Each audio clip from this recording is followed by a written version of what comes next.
Harper Audio presents The Voyage of the Dawn Treader by C.S. Lewis, read by Derek Jacobi.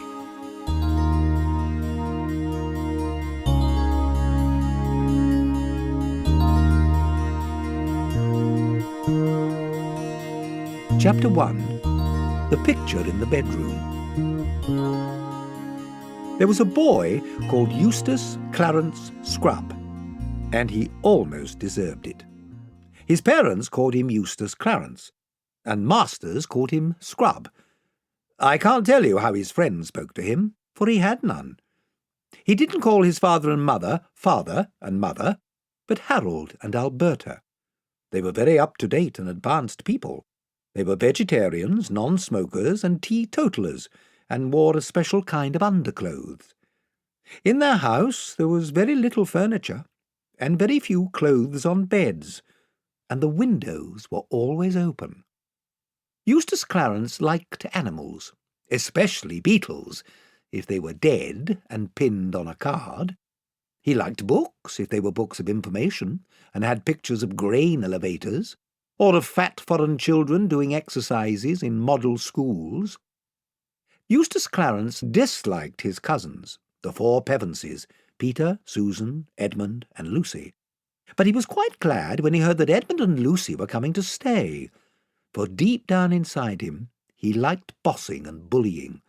And though he was a puny little person who couldn't have stood up even to Lucy, let alone Edmund, in a fight, he knew that there are dozens of ways to give people a bad time if you are in your own home and they are only visitors. Edmund and Lucy did not at all want to come and stay with Uncle Harold and Aunt Alberta, but it really couldn't be helped. Father had got a job lecturing in America for 16 weeks that summer, and Mother was to go with him, because she hadn't had a real holiday for 10 years. Peter was working very hard for an exam, and he was to spend the holidays being coached by old Professor Kirk, in whose house these four children had had wonderful adventures long ago in the war years.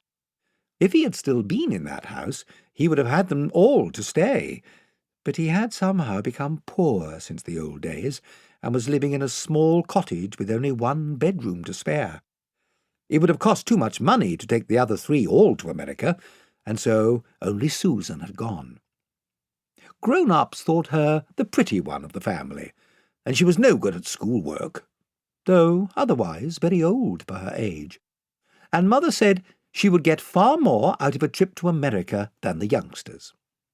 Edmund and Lucy tried not to grudge Susan her luck, but it was dreadful having to spend the summer holidays at their aunt's. "But it's far worse for me," said Edmund, "because at least you'll have a room of your own, and I shall have to share a bedroom with that record stinker Eustace."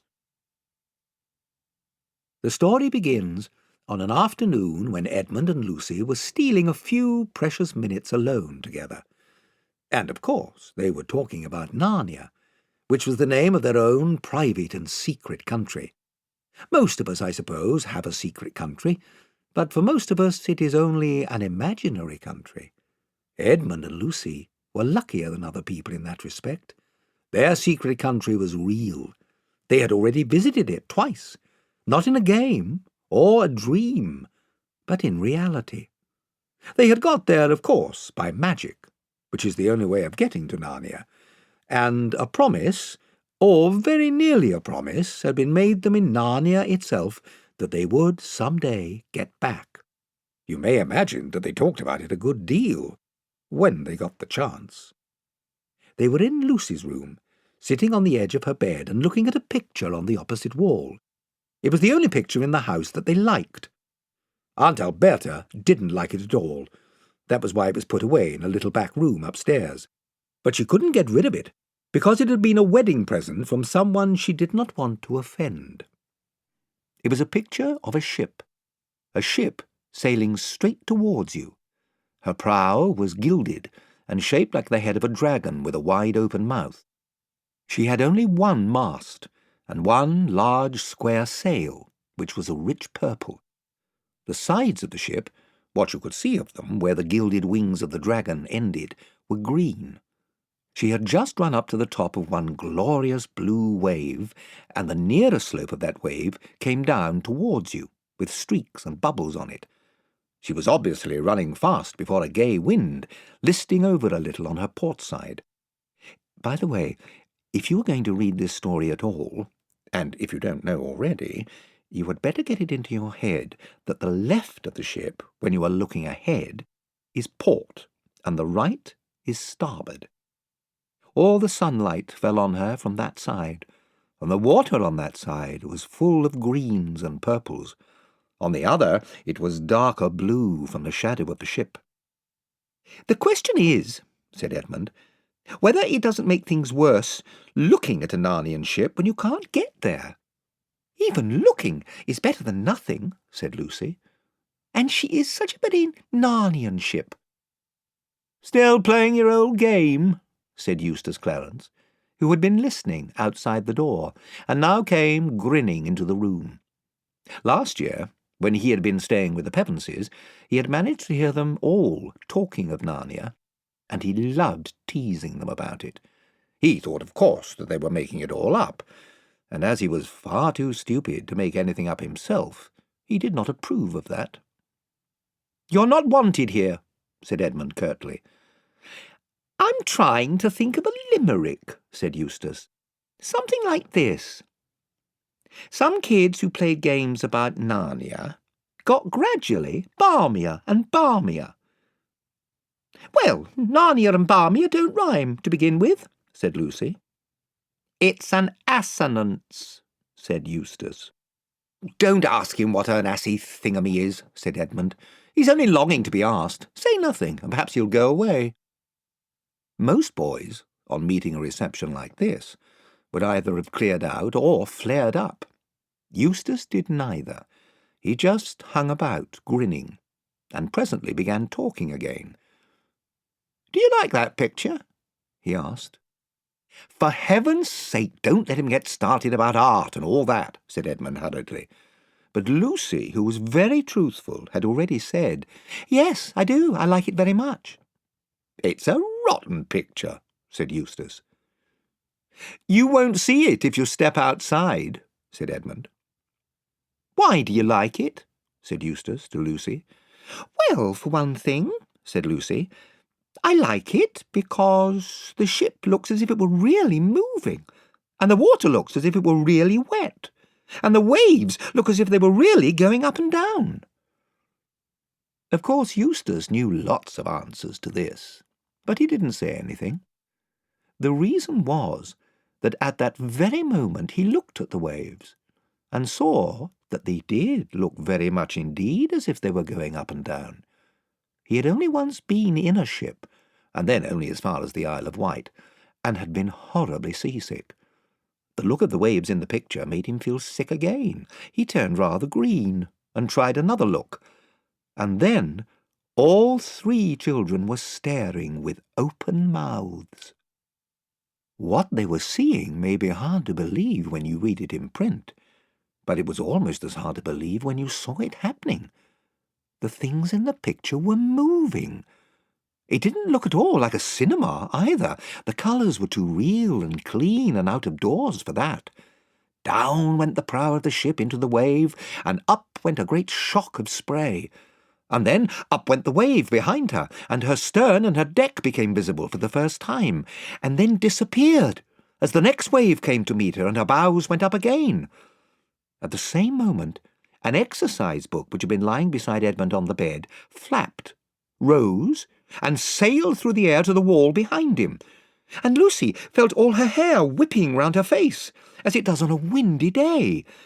And this was a windy day, but the wind was blowing out of the picture towards them, and suddenly, with the wind, came the noises, the swishing of waves, and the slap of water against the ship's sides, and the creaking and the overall high, steady roar of air and water. But it was the smell, the wild, briny smell, which really convinced Lucy that she was not dreaming. "Stop it!" came Eustace's voice, squeaky with fright and bad temper. "It's some silly trick you two are playing. Stop it! I'll tell Alberta!" Ow! The other two were much more accustomed to adventures, but just exactly as Eustace Clarence said, "Ow," they both said, "Ow," too. The reason was that a great cold salt splash had broken right out of the frame, and they were breathless from the smack of it, besides being wet through. "I'll smash the rotten thing!" cried Eustace. And then several things happened at the same time. Eustace rushed towards the picture. Edmund, who knew something about magic, sprang after him, warning him to look out and not to be a fool. Lucy grabbed at him from the other side and was dragged forward, and by this time either they had grown much smaller or the picture had grown bigger. Eustace jumped to try to pull it off the wall and found himself standing on the frame. In front of him was not glass, but real sea, and the wind and waves rushing up to the frame as they might to a rock. He lost his head and clutched at the other two who had jumped up beside him. There was a second of struggling and shouting, and just as they thought they had got their balance, a great blue roller surged up round them, swept them off their feet, and drew them down into the sea. Eustace's despairing cry suddenly ended as the water got into his mouth. Lucy thanked her stars that she'd worked hard at her swimming in the summer term. It is true that she would have gone on much better if she had used a slower stroke, and also that the water felt a great deal colder than it had looked while it was only a picture. Still, she kept her head and kicked her shoes off, as everyone ought to do who falls into deep water in their clothes. She even kept her mouth shut and her eyes open. They were still quite near the ship. She saw its green side towering high above them, and people looking at her from the deck. Then, as one might have expected, Eustace clutched at her in a panic, and down they both went. When they came up again, she saw a white figure diving off the ship's side. Edmund was close beside her now, treading water, and had caught the arms of the howling Eustace. Then someone else, whose face was vaguely familiar, slipped an arm under her from the other side. There was a lot of shouting going on from the ship, heads crowding together above the bulwarks, ropes being thrown. Edmund and the stranger were fastening ropes round her. After that followed what seemed a very long delay, during which her face got blue and her teeth began chattering. In reality, the delay was not very long. They were waiting till the moment when she could be got on board ship without being dashed against its side. Even with all their best endeavours, she had a bruised knee when she finally stood, dripping and shivering, on the deck. After her, Edmund was heaved up, and then the miserable Eustace. Last of all came the stranger, a golden-headed boy some years older than herself. "Caspian!" gasped Lucy as soon as she had breath enough. For Caspian it was. Caspian, the boy king of Narnia, whom they had helped to set on the throne during their last visit. Immediately Edmund recognized him too. All three shook hands and clapped one another on the back with great delight. "But who is your friend?" said Caspian almost at once, turning to Eustace with his cheerful smile. But Eustace was crying much harder than any boy of his age had a right to cry, when nothing worse than a wetting had happened to him, and would only yell out, "Let me go! Let me go! I don't like it!" "Let you go?" said Caspian. "But where?" Eustace rushed to the ship's side, as if he expected to see the picture frame hanging above the sea, and perhaps a glimpse of Lucy's bedroom. What he saw was blue waves flecked with foam, and paler blue sky, both spreading without a break to the horizon. Perhaps we can hardly blame him if his heart sank. He was promptly sick. "Hey, Reinalf," said Caspian to one of the sailors, "bring spiced wine for their majesties. You'll need something to warm you after that dip." He called Edmund and Lucy their majesties because they, and Peter and Susan, had all been kings and queens of Narnia long before his time. Narnia time flows differently from ours. If you spent 100 years in Narnia, you would still come back to our world at the very same hour of the very same day on which you left. And then, if you went back to Narnia after spending a week here, you might find that 1,000 Narnian years had passed. Or only a day. Or no time at all. You never know till you get there. Consequently, when the Pevensey children had returned to Narnia last time for their second visit, it was, for the Narnians, as if King Arthur came back to Britain, as some people say he will, and I say the sooner the better. Reinald returned with the spiced wine, steaming in a flagon, and 4 silver cups. It was just what one wanted, and as Lucy and Edmund sipped it, they could feel the warmth going right down to their toes. But Eustace made faces and spluttered and spat it out and was sick again and began to cry again and asked if they hadn't any Plumtree's vitamized nerve food and could it be made with distilled water, and anyway, he insisted on being put ashore at the next station. "This is a merry shipmate you've brought us, brother," whispered Caspian to Edmund with a chuckle. But before he could say anything more, Eustace burst out again. "Oh, ear!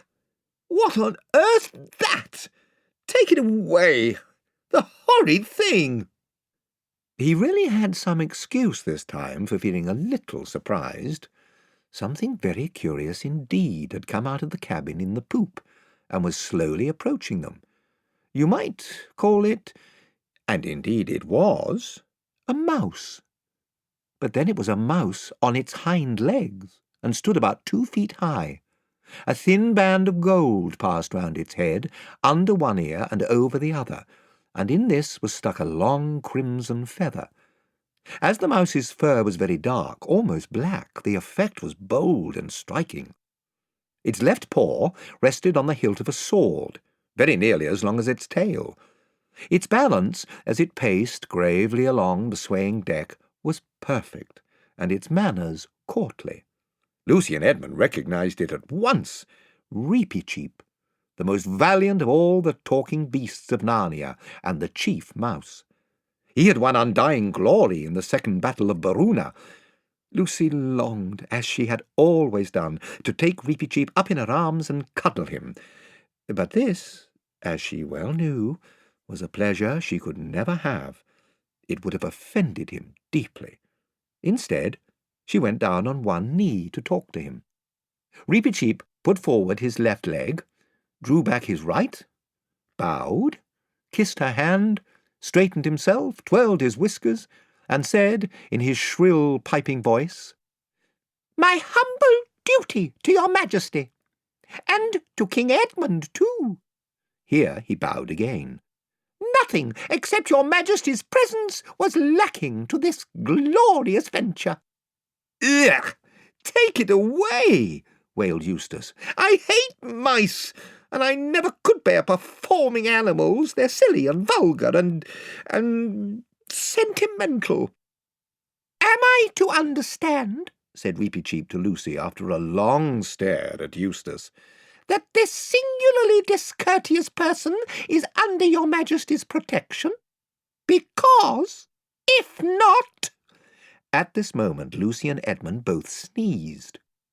"What a fool I am to keep you all standing here in your wet things," said Caspian. "Come on below and get changed. I'll give you my cabin, of course, Lucy, but I'm afraid we have no women's clothes on board. You'll have to make do with some of mine. Lead the way, Reepicheep, like a good fellow." "To the convenience of a lady," said Reepicheep. "Even a question of honour must give way, at least for the moment." And here he looked very hard at Eustace. But Caspian hustled them on, and in a few minutes Lucy found herself passing through the door into the stern cabin. She fell in love with it at once. The 3 square windows that looked out on the blue, swirling water astern, the low-cushioned benches round 3 sides of the table, the swinging silver lamp overhead, dwarf's work she knew at once by its exquisite delicacy, and the flat gold image of Aslan the lion on the forward wall above the door. All this she took in a flash, for Caspian immediately opened a door on the starboard side and said, "This'll be your room, Lucy. I'll just get some dry things for myself." He was rummaging in one of the lockers while he spoke. "And then leave you to change. If you'll fling your wet things outside the door, I'll get them taken to the galley to be dried." Lucy found herself as much at home as if she'd been in Caspian's cabin for weeks, and the motion of the ship did not worry her, for in the old days, when she had been a queen in Narnia, she had done a good deal of voyaging. The cabin was very tiny, but bright with painted panels, all birds and beasts and crimson dragons and vines, and spotlessly clean. Caspian's clothes were too big for her, but she could manage. His shoes, sandals, and sea boots were hopelessly big, but she did not mind going barefoot on board ship. When she had finished dressing, she looked out of her window at the water rushing past and took a long, deep breath. She felt quite sure they were in for a lovely time.